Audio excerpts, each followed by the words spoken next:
Hello, everybody. Welcome to another Clown-versation. Today, Friday, March 10th. Hello, how are you today? So wonderful to see you. If you're new to the Clown Spirit family, welcome. Please hit the subscribe button on our YouTube channel. Help us to spread the word about clowning. My name is Barnaby. I'm from Clown Spirit, where we use the power of clowning to bring lightness, joy, and connection to your life and the lives of everybody around you. Today, I'm going to be talking to the amazing Giovanni Fusetti, all the way from Padua in Italy, in just a moment. But before that, there's this. It's just a conversation with a fellow clown. It's not very serious, we're clowning around. It's really just a clown-versation.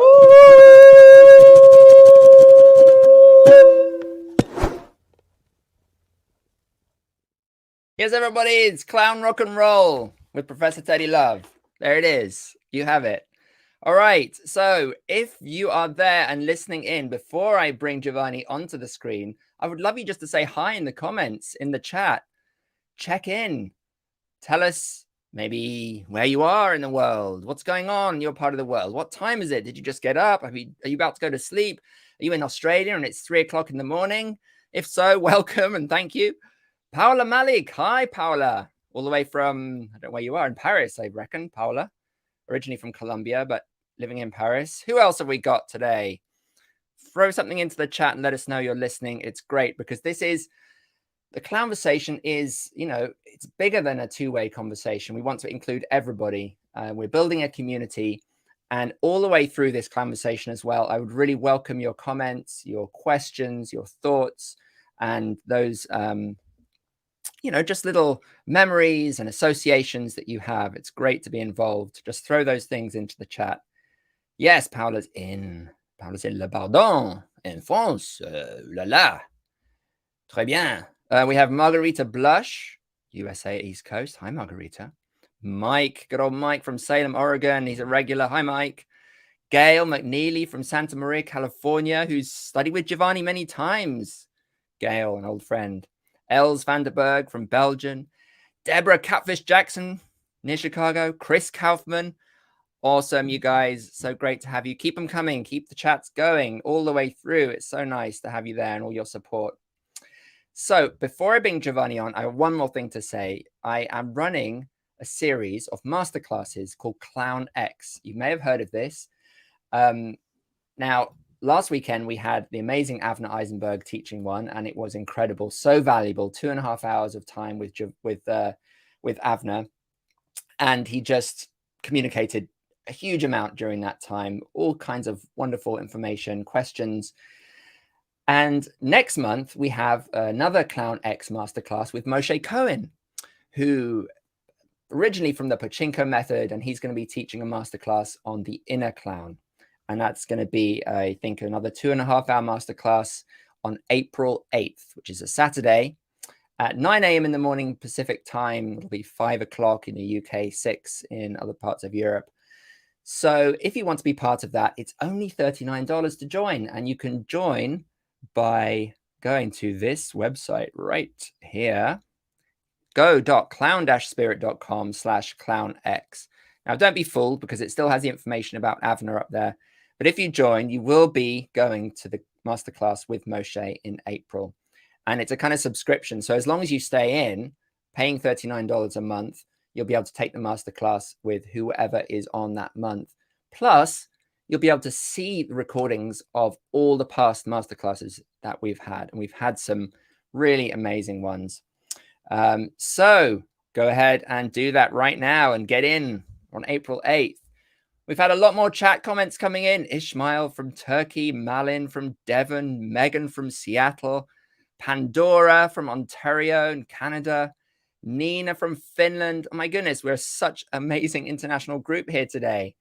This is so cool. All right. I think it's time, folks. I think it is time for us to say hello to our amazing guest today. I have known about Giovanni has been in my sort of awareness as a wonderful clown teacher for many, many years, since I was back in Boulder in the early 2000s. And I've always wanted to station with him, let alone work with him. And last year in April, I got to work with him for 3 days in Portland. And it was a tiny fragment of time, but it was so rich and valuable and so much learning that I got from that time. Giovanni just has so many strings to his clown bow. He's an accomplished performer. He's been teaching, researching, and performing for years and years and years and years and years. Let's not say, we don't need to say how many years, but a lot of years. Originally trained at the Lecoq School, and his work is very influenced and inspired by Lecoq. So many things I could say. He has a strong association with Boulder, been teaching there for many, many years. In 2010, he founded Helicos, International School of Theatre Creation in Florence. And Helicos has gathered together an amazing pedagogical group of teachers, some of whom I've had on Clown-versation, Sarah Leanne Foster. And he has been just so busy, he tells me, in the last year that he hasn't been able to stop for a second. So we're really, really grateful that he's made time to join us today on Clown-versations. So I'm going to stop talking now because I could just keep on going forever and bring onto this Clown-versation stage Giovanni Fusetti. Hello, Giovanni. Hello, hello, hello. Hello, hello, hello. Hello, hello, hello, hello, hello. Hello, Barnaby, and thank you for this invitation. And hello, everybody who are out there in the field, in the ether. It's great to know that you are there. So, yay, thank you for being around. They are there. They're all listening and joining in. And we've got Christopher from Boulder, Lindsay. Lindsay says, hi, Giovanni from Reno. See, you know most of these people. They're all your friends. Well, some of them, yes, certainly. The one mentioned, yeah. Yeah, thank you. Well, it's wonderful to have you here. Thank you so much for being here. It's really, really wonderful. Giovanni. Yes. I always start with this question. So it's expected of me. And it usually brings up some kind of an interesting story. So I'm just wondering if you could start by telling us a little bit about what was it that kind of got you bit by the clown bug in the first place? How did you become a clown? If you see yourself as a clown. Well, definitely it's a big part of my inner panorama. I am, I'm very fond of the clown field. So I would say that I've been bitten by that. The story it's like all stories, it's a series of events and synchronicities and meetings and mysterious things. Yeah. So I was, when I was go a little bit backward. When I was in high school, I was living in Padua and I was studying a scientific high school, etc. So I had absolutely no connection with the theater world. So it was like, I was meant, middle class family. I was meant to go into the field of, science, engineering, being a lawyer, all that jazz. Okay. So I didn't really want to do that. So I found a kind of a gap, and I did study in science, agronomic science, like agriculture. I wanted to do something good in the world and sort of go into the developing world and to bring something. And so I kind of chose in a bit of an alternative but why not? But I wasn't very convinced. So long story short, I studied this thing and I loved the natural science, but I hated the whole paradigm of like making money out of the earth. It was terrible. And so I was not happy. Literally, I was not. I had like somatically unhappy about that field. And funnily enough, there was a board, and in this board of the university, there was a sign saying hand puppet atelier. So I keep looking at it, like kind of double take every morning, like what is that? So what did it say? I missed that. Puppet, like hand puppet, like a mask, like little puppet. So I went to have a look, and I loved it, and I started making like little puppets. And then and in this particular atelier. One evening, there is this very strange, powerful man that comes and visits us, and it was Carlo Mazzone Clementi, which was, the founder of Dell'Arte school, which was a good friend of the old puppeteer that was teaching this class. And I'd never heard anything about anything. So this huge character come in like, oh, Giovanni, blah, blah, blah. So he started talking about Lecoq, and I never heard of it. And then he started talking about Sartori, and I never heard anything about it. And I'm from Padua, so Sartori lived like 10 kilometers from my home, of all places. So, and Carlo Mazzone, literally, his apartment at the time was in my block. I could walk my dog in front of his house every day. Wow. I know, it's totally bizarre. So I follow this, and then progressively I get to see some shows, and I start learning about mime, and like, oh my goodness, this world is fascinating. So I start being interested in theater, and then I saw some clowns. I saw some people that were coming from Lecoq School, and I started doing street theater, like out of nowhere, like, go in the street with a red nose and do things. So it was like a revelation, and I was so happy doing this. I found this state of play that I was, what the hell is this? I want more of this. And then I finished university, boom, and then I went to Paris to see because I knew that, if you want to study, people say, Carlo Mazzone said, if you want to study this damn thing, go to Lecoq and go there. And he actually said, Carlo said, at the Dell'Arte school, we have the tablecloth and all the stuff on it. But if you want the legs, you have to go to Lecoq. And I go, okay. So I went to visit, and I saw a show of the school. I showed the performance of the students at the end of the first term of the second year. And I remember I was sitting there, and I just finished university. There was completely mad to imagine that I could go there for 2 years. And I was sitting there watching this damn thing, and I felt, holy shit, I have to come here. I have to do this thing. It was like my chest went like, I have to be here. And so it took me about a couple of years, and then I was there. What was it about that? What was it about that show that made you? It was the play. I didn't know anything, but afterwards I could decode my response. It was the state of play on stage. Yeah.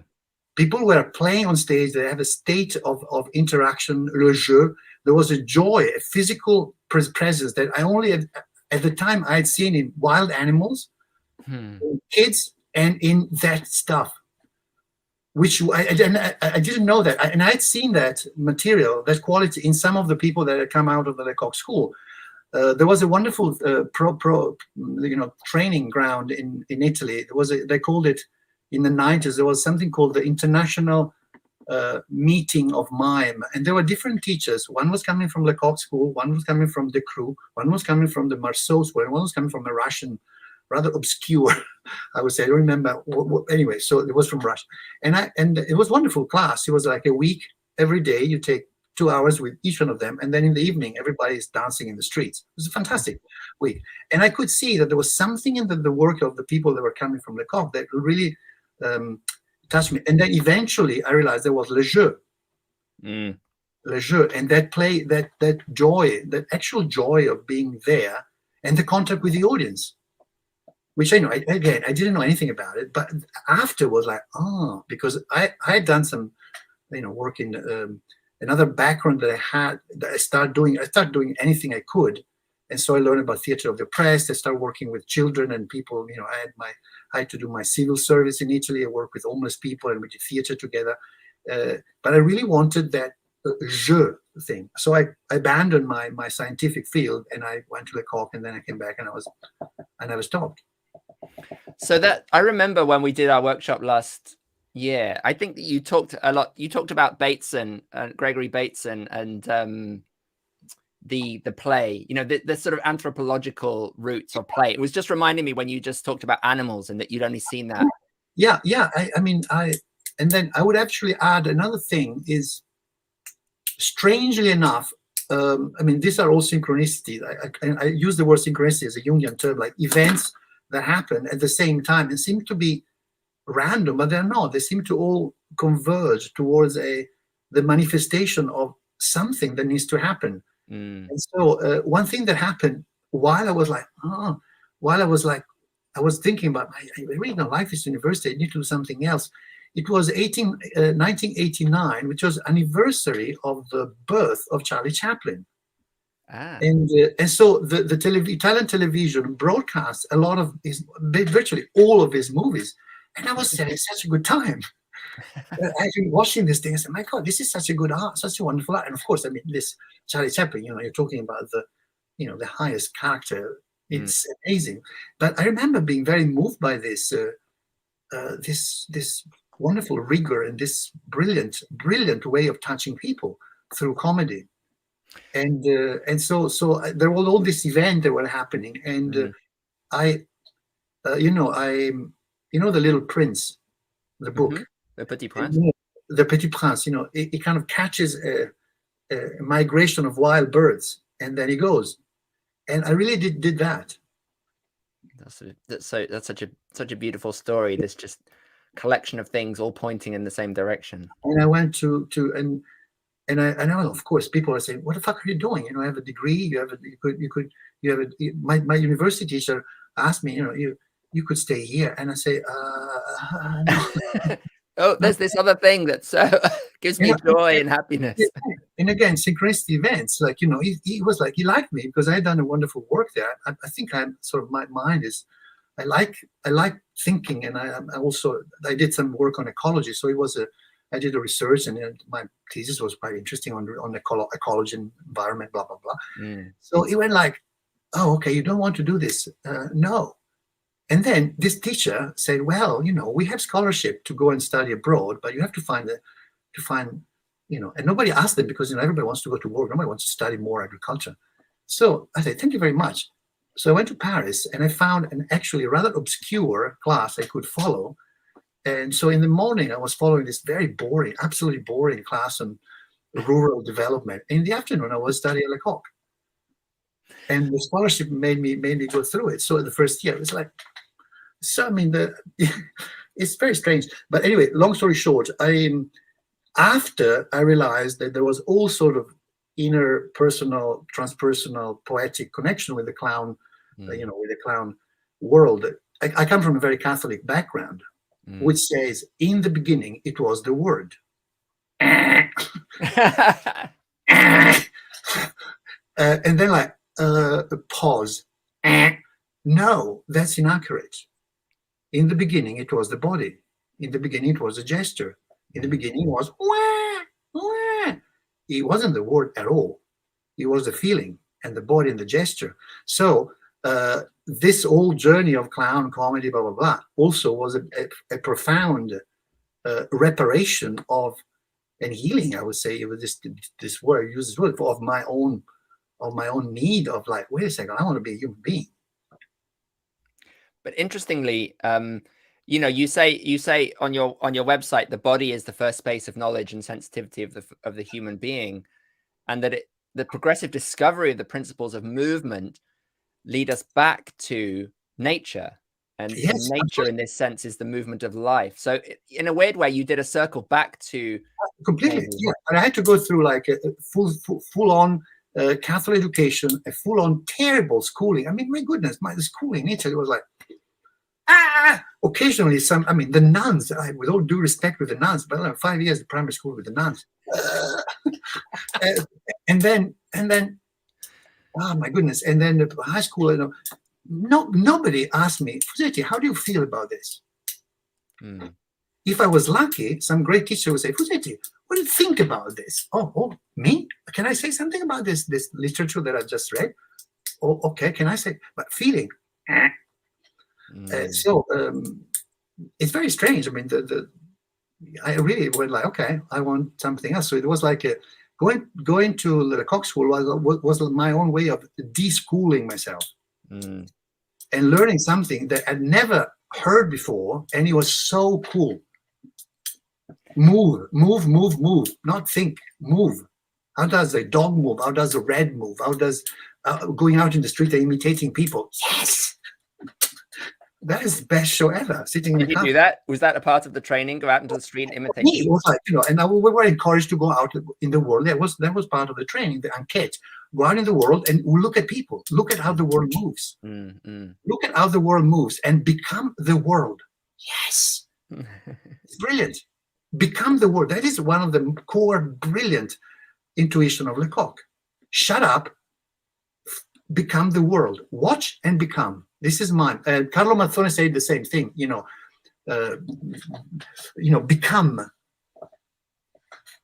Become the world. Yeah. So, what does it mean to say that it's quite a funny analogy that the Lecoq is the legs, I like it. Lecoq is the legs, yes. Now, so when I went to the school, I have to say that I was so happy on a daily basis. The whole school was also difficult, but I remember the sheer joy of being with a group of international students, completely engaged in movement-based learning, with very, very good teachers that knew what they were doing. And they were, my experience there was that there was a chorus of teachers. There was a very strong pedagogy, and Lecoq was clearly the director of the orchestra. But everybody with different personalities were doing their take on this material, and there was a consistency. There was on a daily basis, and I was coming from the classic academic field in which the teachers are fundamentally boring and bored. Mm. So to ever see a teacher that is excited about being there, that is moving with us, that is giving feedback, looking at the work, it was like, this is it. I want to do this forever. So what I found at Lecoq, that there was and then I went back because I really loved the whole approach. So I went back there as a pedagogic assistant, and then actually Lecoq asked me to be there as a teacher. But what I really was passionate is that you could follow a very solid structure where if you go through certain steps, you will discover certain things through practice.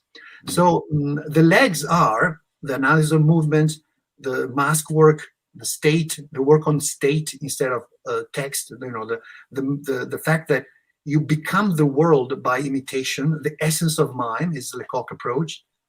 The whole journey of nature, you study, you observe nature, you become nature. And then once you arrive to the second year world of the theater style, they are very alive because the people have gone through something quite strong. And so in a way, the first year is like self-exploration or discovery, and the second year is creation. Yes, I would say that, but actually both are creation. But I'm not sure I would use the self-exploration. I think you explore the world of movement, and in doing that, you get insight on you. Yeah. But it's not about the self-discovery is a byproduct of of the work becoming the world. It's very ancient material. Lecoq was brilliant because he organized it, but this is ancient stuff. I really like this this idea of kind of like going out into the world, right? And not being too focused on the self and discovering yourself. And then once you have expanded your poetic body, Lecoq would talk about the poetic body. Once you have trained the poetic body, then you can look back at you, and then you realize, oh, the self is actually a field of theater. So the self becomes a space of exploration. And Lecoq didn't really go there. He was very suspicious of psychology, emotional work. But his work can be, this idea of mimodynamic, of like you imitate the dynamic of the world. You can do it to yourself because yourself is not yours. The individual is a collective. So, you can do also, it's myself, I'm sorry, it's not mine. It's a collective piece. There are all sorts of ingredients there. So I can watch them, put a neutral mask on, and you go and explore your own psyche with the neutral mask. Oh my God. It's a great philosophy in general, right? And I just want to remind people that I know that Giovanni is difficult to like, because you're entranced by the amazing things that he's saying. But if you have any thoughts or questions, then throw them into the chat and we'll feed them into the conversation. Yeah, throw the questions in the chat. So I remember the exercise that we did last year, which I think is kind of one of your core exercises, which is the imitation exercise, where another person watches you move and then performs you, and then you get to observe them and then perform yourself again, sort of through that experience of and in a way that's what you're saying, right? That you get to kind of experience yourself in the other. Yes, not only you got to experience the fact that you are inhabited by forms, and forms can be treated as masks. And this is mass theater. So, and one of this form is what appears somatically, very clearly from the observation of somebody else. And then there are others, that each one of us has a certain amount, not thousand, there are a certain amount of forms of type that tends to return in our career as human beings. And they are like a wheel, like a show. You're in a show, like a Dell'Arte, like a canovaccio come Dell'Arte with your own material. But you have to bring the movement, otherwise it becomes so. So this is an important thing. In the Lecoq traditional language, Lecoq was very critical with something that in French he would call le jeu psychologique, psychological play. And what he meant was playing from an idea. And he called that jeu psychologique, which I don't use that term because I find it misleading. Because psychology is a wonderful field of movement. When you talk about psychology, you talk about emotion. And psychology means the study of the soul. Psyche is a soul. So movements, like the psyche moves. Our psyche is full of amazing, amazing characters. And you can play them. And that is not, so I never used, it's one of the things of Lecoq that I kind of like, okay, thank you very much. I know what you mean. And you mean intellectual play, playing from ideas.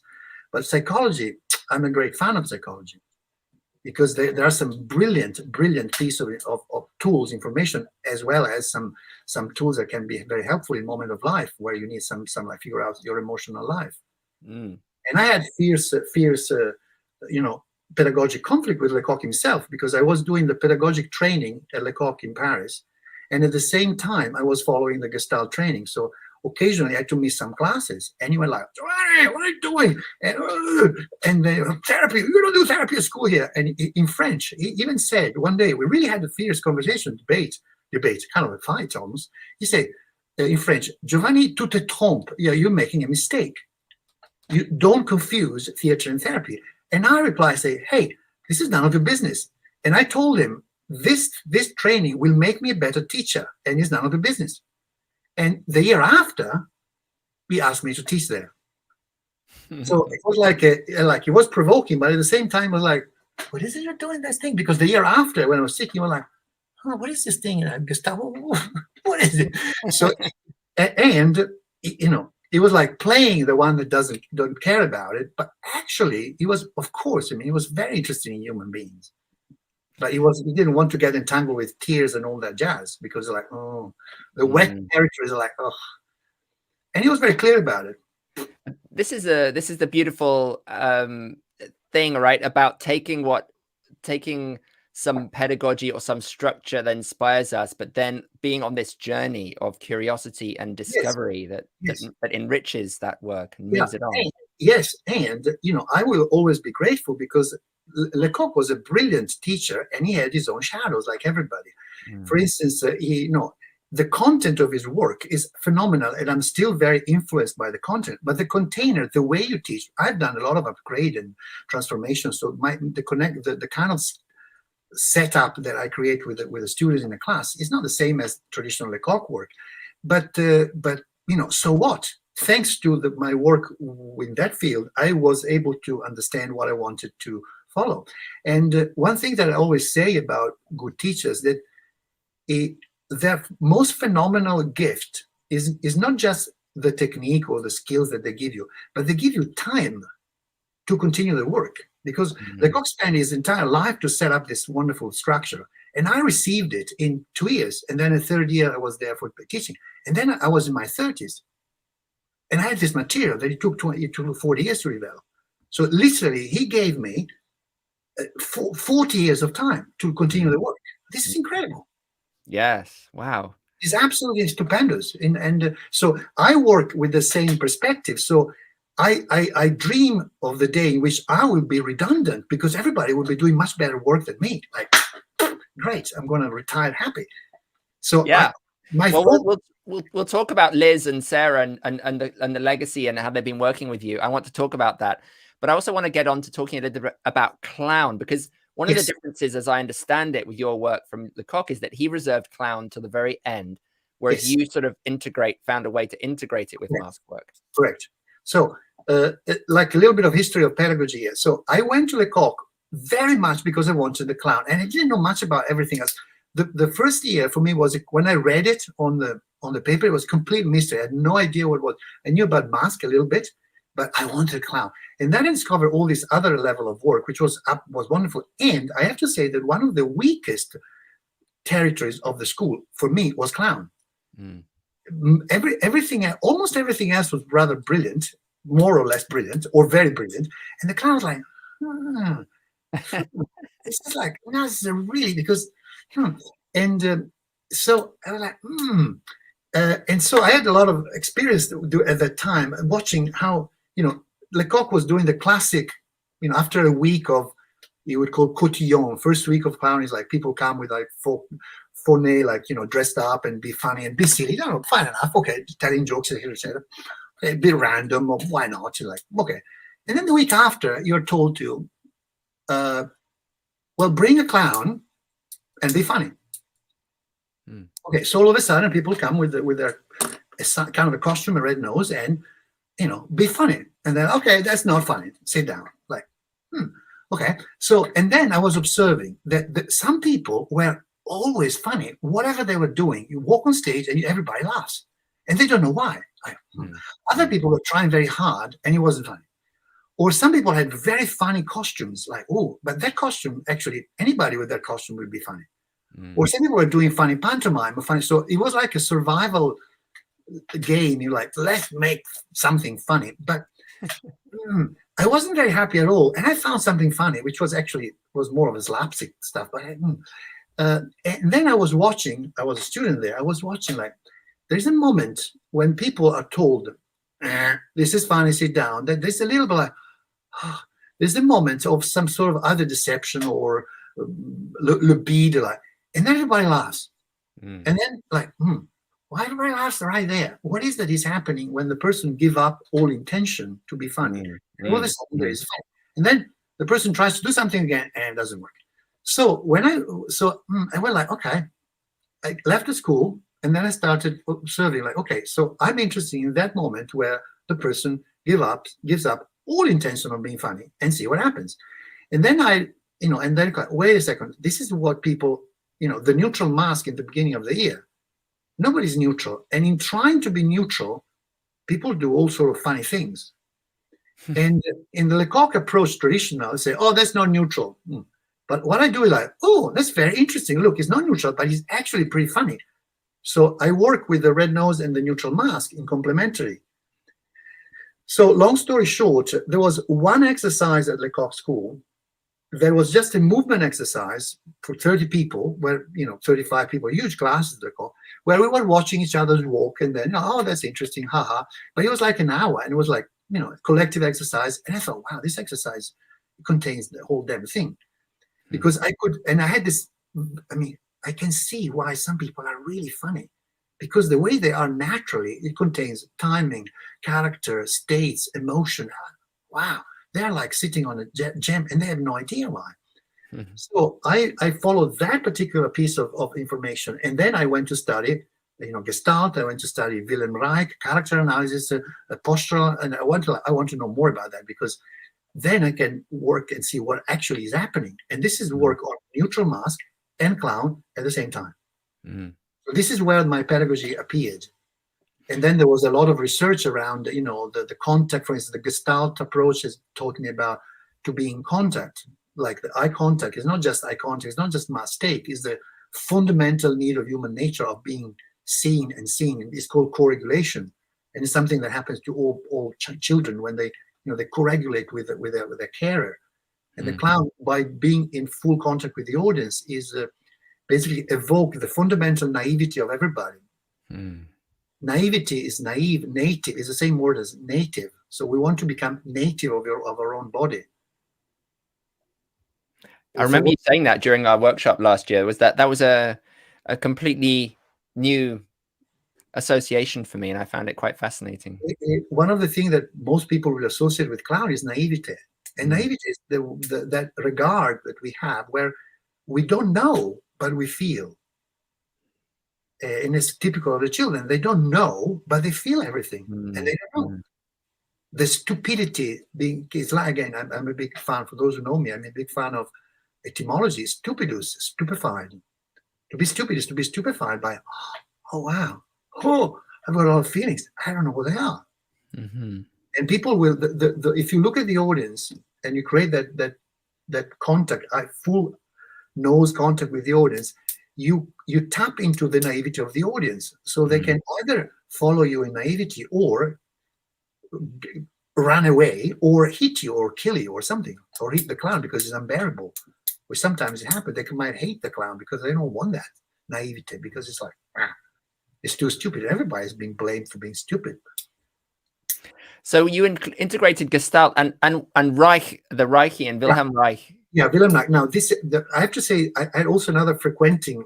So, for instance, Augusto Boal, the Theatre of the Oppressed, he used to say, he said that there is a political, social character body. You know, the general will walk as a general.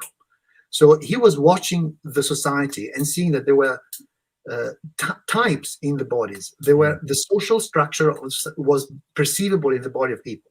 This is Boal. Wilhelm Reich would say that all the emotional life that is not expressed remains impressed in the body in the form of character, which is exactly what Lecoq would talk about, come dell'arte, character. You know, Arlecchino is a servant in the body. Pantalone is a master in the body. The Capitano is the body of power and the cowardice. So I found tremendous. I mean, I always joke about that. I regularly, especially in the days of my biggest research in the sort of, I would say after I finished Lecoq in the late 90s and when I started school in Padua, etc. I was having dinner where I would invite Lecoq, Reich, Boal, Jung, and I was just serving them and listening because they had all this conversation. And of course, you know, in my mind, I was like, wow, he says this. Wow, this is very interesting. He says that. Oh my God, these are totally complementary. So the idea that the structure of the body, if you go into the form, there will be an emotion there and there will be a state. This is Wilhelm Reich work, which is fantastic for mass work. And Wilhelm Reich, for those who don't know, he was a German, it's a Prussian psychoanalyst, which is the first person in the Western psychoanalytical field that actually did body work. It was you know, after Reich, after Freud, Wilhelm Reich came and said, wait a second, all these neuroses, psychosis, all this you know, psychological process that Freud talks about, where are them in the body? And then he wrote a book called Character Analysis. So I guess the $1 million question with clowning, right, is laughter essential? I would say that humor is essential. Not necessarily laughter, but humor is essential. And humor is, again, Latin is bodily fluid. And humor means haha, laughter, but it also means tears. It means sweat. It means sexual juices. It means saliva. It means to get wet, to get you know, to get wet. I mean, I literally mean like to get touched in our liquids, in our humors, in order to be like. I love that answer. Thank you. Falling into the liquid of our emotional life, sentimento. So I think that humor is necessary. Sometimes clown makes you cry, but eventually they also make you laugh. Eventually, or you cry. You laugh and cry at the same time. So I think humor is an intrinsic part of clown, which has to deal with the letting go that happens when you accept that you're going to die. Ultimately, it's about death. Wow. I know this is a big jump, but ultimately it's about that, you know, eventually there are much more things that we will not understand. There are more things that we will not know. And eventually we're going to boink, we're going to fall and lie down and become compost. So the challenge between one, you know, the hero that wants to win and fight and the clown say, well, actually, we're all going to die. So enjoy the fall. and that's why, you know, the class thing, boom, you know, all the slapstick and the accident, the comedy of accident is profoundly philosophically sound. Mm. And I love that you have in the back of your screen that all the ancestors, Annie Fratellini and Emmett Kelly and Chaplin. I mean, and the trickster. So these are all connected by this particular archetype of the clown, which is a human that is provoking laughter and humor and emotion in the community, playing with human fragility, imperfection, fragility, defaults, accidents, stupidity. Mm. And is universal. In the West we call it clown, but that role, and I know you have studied, and you are familiar with the trickster archetypes. Wherever there will be humor, there will be this archetype of let's laugh about the mystery of our human condition, which is tragic and wonderful. Mm.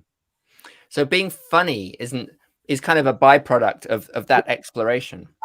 Well, for me, and this is my pedagogic take, so I call clown something that has to deal with the fundamental comedic state in which a person, a human, walks on stage. There is a moment of like, and everybody starts laughing because this person, they are a complete idiot. Like, oh my God, it doesn't work. It's like, and we're not doing anything. And then, so the act, that's why it's connected with neutral mask and somatic. So a state where you walk on stage and there's a moment of like, yeah, this will not make it. This is like, it's doomed. This is clown is doomed. So that is the state. Now, then there is all sort of other action skills, technique, slapstick, pantomime. I call more, for me, are more action-based comedy, and they can be very, very funny. And some clowns are combining all sort of things. And this is great. So then there's what the clown do with their own art and skills. But right. I would say that my research has been, okay, there's all these dramatic territories and all the different ways in which we can be funny. But then the clown state is a character, is a physicality, is a presence, is a state, is a sound that you look at and like, oh my God, this is a complete idiot, or something completely off, or fundamentally funny because it's not neutral, it's not perfect, it's not a hero. Something is going to happen to this one. They're not going to get it. Or there's too much of something. It's an unbalance.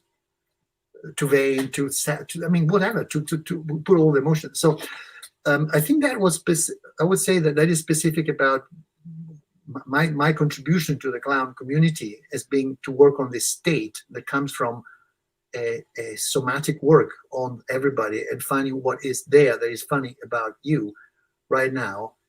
And it's not about actions, it's about the mask, like the mask that comes from you. And then, of course, there's all the other things. But I appreciate that Lecoq was he had this. He was a very smart pedagogue in the sense he was an explorer of the work, and he came out with this very interesting word in French, territoire géodramatique, like geodramatic territories, like as if theater was like a geographical map, and every region has its own by ecosystem. There is Commedia dell'arte, there is full mask, there is melodrama, there is clown, and then there is slapstick and eccentric, and then bouffon and grotesque, and then storytelling. So I would say, okay, each one of this territory, this genre, can be addressed with different technique, different states, and clown is one of them. So you can be clown in any of those, with any of those techniques. Well, you can have a strong clown state and then use elements of other languages, and then of course in the end, the pedagogy is. I strongly identify with the role of the pedagogue. That is like it brings us the pedagogue. The pedagogues bring a set of a transmission of principles.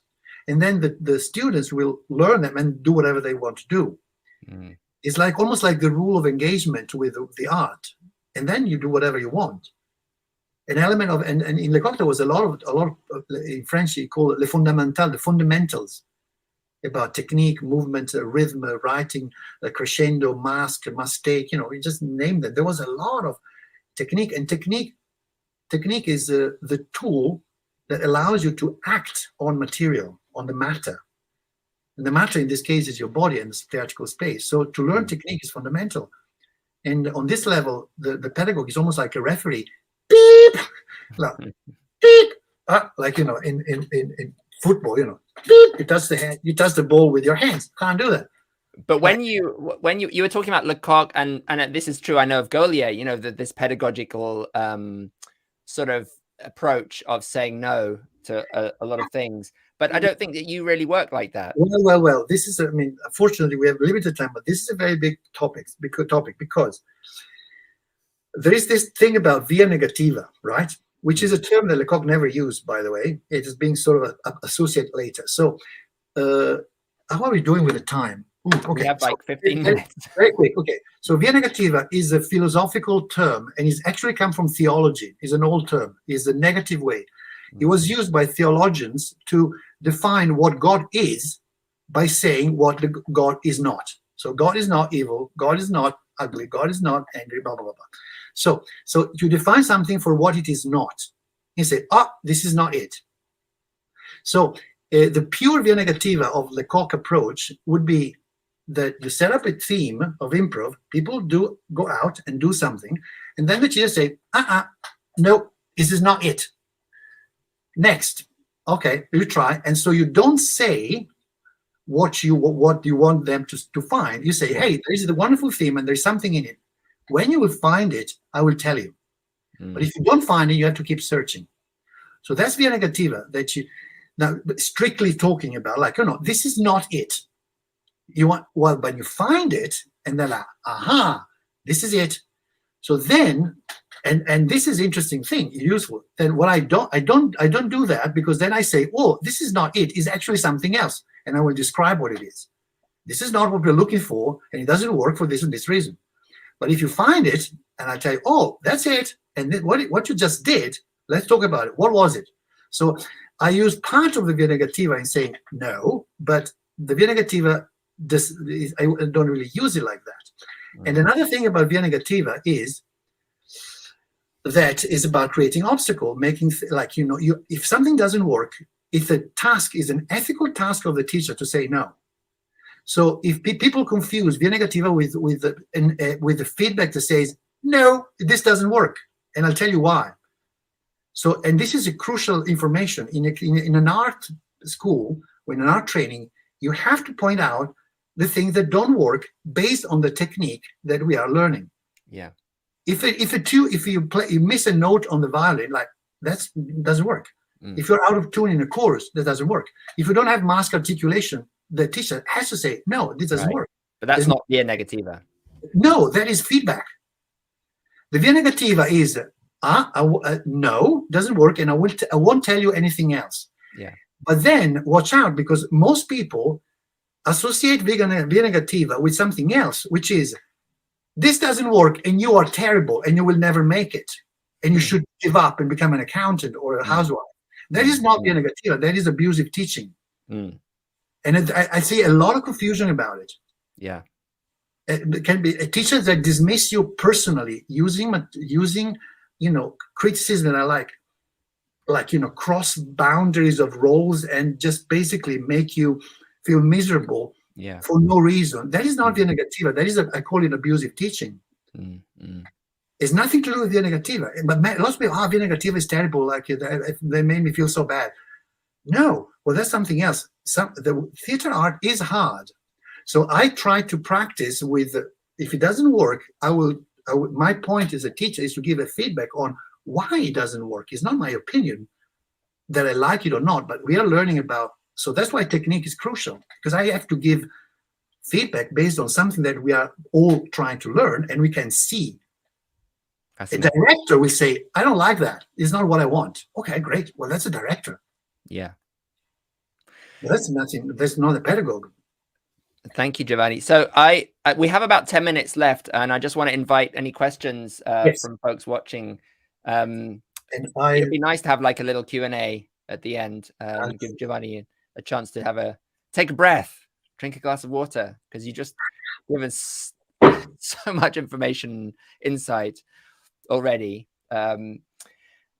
So I did say that I wanted to talk a little bit about, the pedagogic process of training pedagogues and training trainers, and this idea of, how do you sort of nurture and facilitate the ongoing growth of the work. And I know that Liz Barron and Sarah Leanne Foster are two of the people that you've worked most closely with over the years in terms of that, but I'm sure there are others.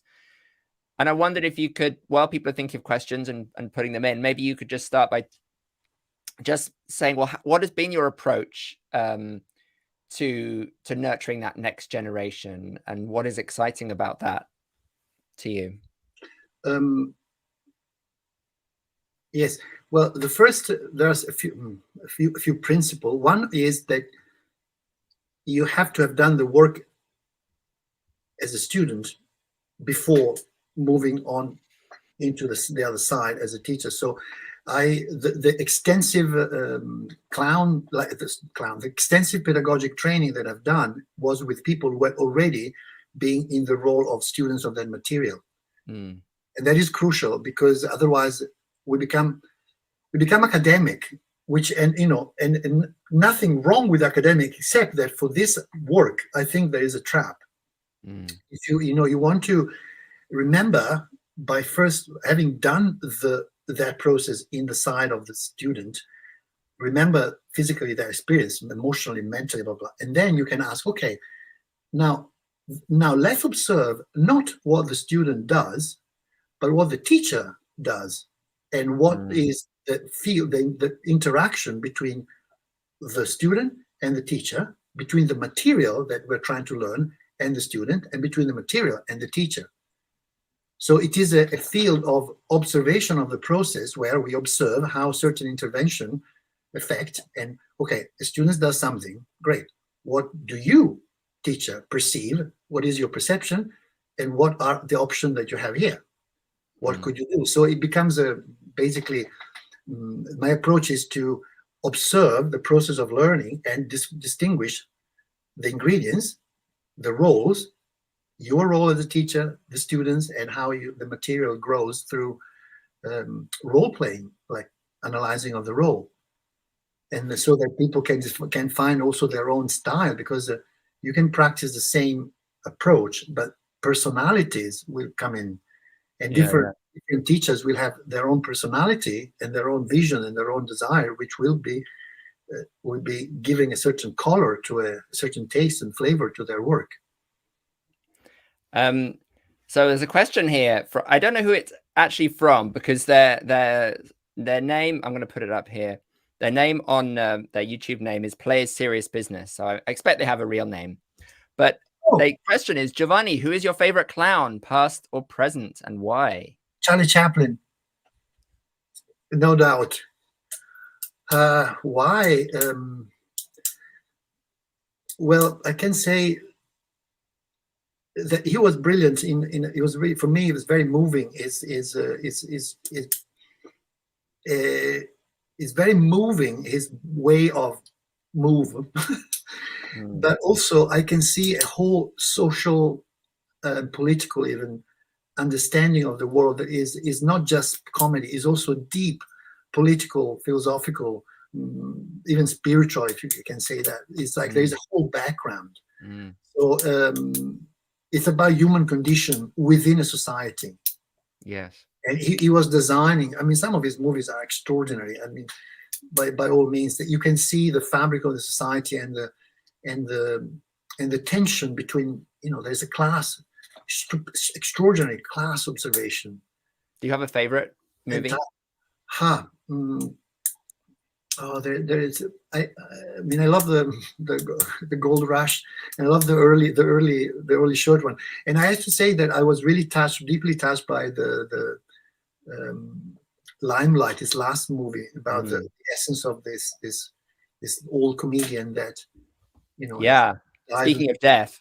Dies on stage with Buster Keaton playing and by the way, and then I was quite touched when there's a very famous Commedia dell'arte book by a Russian writer, 1930, one of the big book about Commedia dell'arte. It's called Commedia dell'arte by Konstantin Mick, M-I-C. And he dedicates this book to Charles Spencer Chaplin, the greatest comedian of all times. Wow. So this was 1930, so it was not even, he had not yet seen what was going on. And for me, wait a second. Yeah. Oh, Angela. Yay. Angela. Hello. And then also, of course, of course, The Great Dictator is my favorite movie by a long shot. As an Italian, oh my God, his parody is like his rendering of Mussolini. Of fascism is like. I love The Circus. I'm just I've always been in love with that movie. I love the way that he presents the clown acts as they're supposed to be, but then he messes them up. Yeah. And there's this wonderful kind of playfulness with the clown. And who are we? We're not the audience watching the audience laughing at his messing up the circus. Yes. Yeah. And then I would say is probably questionable whether he's a clown or not, but I'm a big fan of Robin Williams. Very much. I think he was an extraordinary artist and poet. And so one of the interesting thing about Chaplin, and this is a conversation I had with Ira Seidenstein a few weeks ago. It was quite interesting because he was talking about how people, often like models of learning, like how these great comedians learned their craft, right? And there weren't schools; they just learned them. Yeah. They just learned it in doing and from one another and through generational interaction. So, what is for you? Is there something missing that now it seems to be about schools and workshops and the professionalization of it and of the teaching of it in that sense? Is there something that's missing about that kind of peer-to-peer cross-fertilization and training? That's a great question. And you mentioned this, but Charlie Chaplin in his autobiography has some really, really fierce criticism towards the idea of schools. Yeah. Theater schools and something, he's like, he's vocal about like, there's no such a thing. And so I think that in the early days, there was no theater school, but there was also no schools. In a way, there was much less school process also happening. So in general, a lot of people would just, go like learn how to write and read, and then you go and work. So the whole, the level of educational system was much less than now. So I think that probably let's say from 1950 on, from end of Second World War, there's been a exponential growth of the time in which people are schooled. And that is, it comes with consequences. Yeah. So it comes with a lack of practice in general. And so I think that the School of Art appeared to compensate the fact that people were, learning intellectually activity. And so it became a bit of a necessity to match to provide another kind of context. This is not. I see what you're saying. Yeah. I have this reflection because, of course, and then you learn, in the early days of Commedia dell'arte, you are born in a family. Your father was Arlequin, your grandmother, your grandfather was an Arlequin, your grandmother was Isabella, and then your son would be Arlequin, and your grandson maybe would betray everybody and become a capitano. But you were born in the thing, which is still true for some professions, but. So the world moved, is what you're saying, and we had to keep up. Clowns had to keep up. Yes, and there is, but this is my own. There is my own also desire, and I was looking for mentors.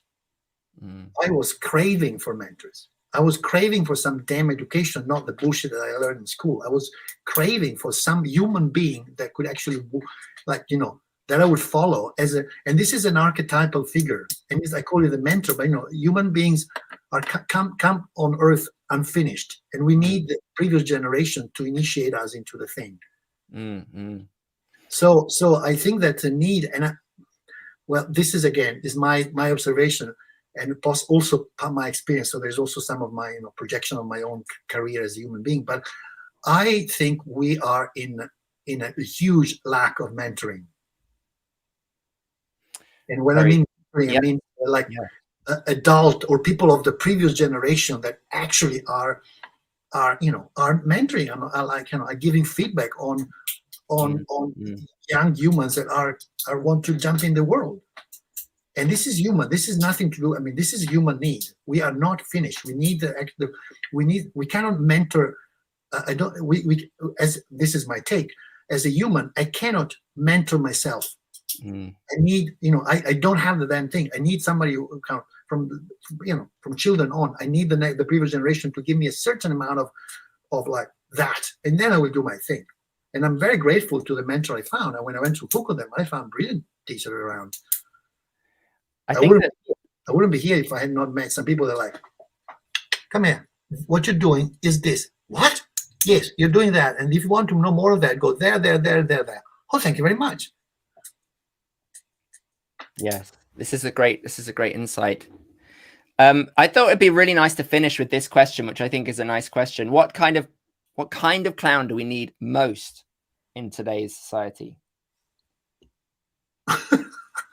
Joel, what a wonderful question. Huh. Oh my goodness. In need in most today's society. Okay, so I will reply two things. We need two ingredients. One is somebody who is able to be in full contact with people. So I would say to maximize, we need clowns that are extremely present and extremely naive, because they have to, and extremely embodied, because they have to compensate to this progressive disembodiment of the humankind that is migrating on cyberspace. And that's a very disturbing thing to me. So we need a clown that are embodied, radically embodied, and radically in contact with the human condition. That is humor, that's wet and is not intellectual. One thing. And then another thing that we really need is also clowns that have a strong level of playing, meaning they're quite loud. And this will be borderline with bouffons. So I feel there is a great need of satire and bouffon, like, that eyes, that fierce eye that hey, what are you doing? I show you what you're doing. You're crazy. Humans, you're crazy. So a clowns that are, that are a bit provocative towards kind of a bit like waking up. So I think we need an element of the trickster. The trickster will represent our what we're doing, and we're like, you really want to do that? And that is cross over with bouffon energy. But I think we need a trickster energy. It's like the clown version of the mentor that you just said. You were just saying that we need more of. We need trickster. Everybody was like, somebody who can walk backward while everybody goes this way. Somebody like, hey, look, you can also go backward. It's like, I want to quote this Little Prince, the Petit Prince. Then he's going to find this planet where there is this inventor. They find the pills that will take away you will not be thirsty anymore. And the Little Prince was like, what is the point? I mean, why want a pill like that? And then he says, well, you will save 56 minutes, 53 minutes every day, every week. and if you don't, you're not thirsty. And then the Little Prince said, what? And what I would do with 53, and he said, if I had 53 minutes to spend, I would walk very slowly towards a fountain. Si j'aurais 53 minutes à dépenser, je marcherais tout doucement vers une fontaine. I will walk tout doucement, is very sweetly towards a fountain. That's a trickster quality. Yes. So I think we need that. Yes, blending the playfulness with that sardonic kind of reflection of our foolish nature. Yeah, like, how about this? How about you turn it off? How about you look on the other side? How about you walk backward or upside down? Beautiful. Well, Giovanni, there's so many more questions and things we could talk about. We barely scratched the surface and got started, but you've really Oh, I don't know where to start. I think you've just really taken us into the depth of your work and inspired a lot of people here. Somebody, Lucy says, where are you based? So she wants to come and work with you. Lucy. Tell us about where you are and what you actually have on offer so that people can... Now, in this particular moment, I'm sitting in my studio in Padova, Italy, which is near Venice. And I have a strong base in different places. I work here, I work in Boulder, Colorado, and I work in Australia, mainly Melbourne and a little bit in New Zealand. So in this last year and in this last years, I've been doing that. So I'm a nomadic pedagogue. And if you go online on the website giovannifusetti.com, there is the list of classes, and there is classes coming in Boulder, actually, when there's a full month of clown in here in Padua, but it's full, and possibly there will be another one in October. So just go on the website and you will find what's happening. So you're welcome to join in. giovannifusetti.com, that's my... I just posted your website onto the chat so people can go there. You can come to Boulder. This year there is a teacher's training, 2 weeks on the pedagogy of neutral mask and clown, and then there's 3 weeks of Buffon, and then there's another one, a special one. It's called Psychopathology Dell'Arte, which is taking information from psychology and actually from psychopathology, which is like, whoa, all the psychological types, and putting them into character work. So that's a pretty yummy class if those who are interested in working on some psychological awareness in physical theater. It's pretty much a creation. So you're doing some work in Philadelphia in March as well, I see. Yes. And Lucy is, I know that you're in Philadelphia or close to Philadelphia. I don't know if that's something she could attend.